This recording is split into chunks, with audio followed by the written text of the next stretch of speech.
सजनवा हथवा के बिसवे तुहार ए हो धाना मन कर पी नहीं बन के सजनवा हथवा के बिसवे तुहार शक रहे हमारा के कोई दिल तोहरो जहिया से चली ही कहा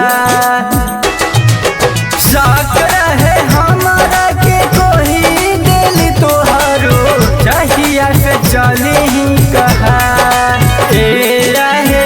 अब नहीं देख पाई मरलो शरीरिया ई चलल प्रीत के सिंगार ए रहे अब नहीं देख पाई मरलो शरीरिया ई चलल प्रीत के सिंगार।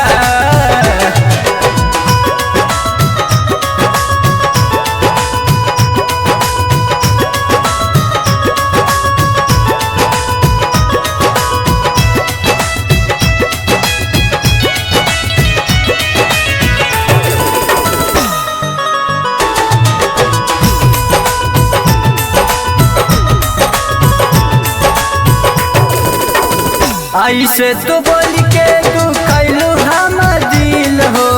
होला महसूस लागे ठोक देलू कील हो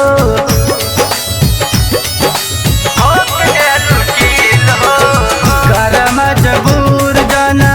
दे दजहर हो ऐसन जियाले भयल कोरोना कहर हो बरखी त गलिया है सुनर सुनर गलिया देखे दत्तु से नूर सिंगार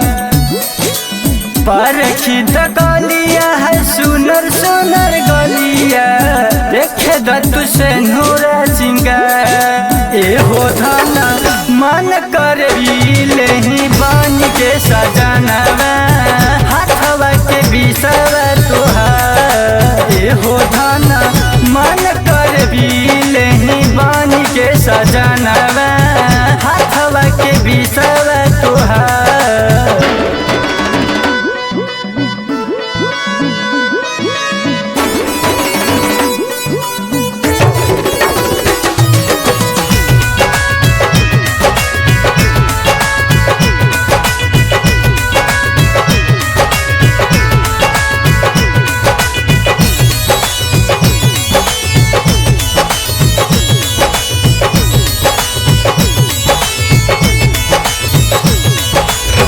पिया उससे पहले कहलू रहबो हमार हो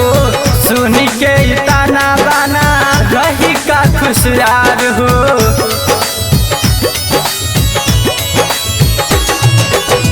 कहे कन्हवा करी तोहरे से प्यार हो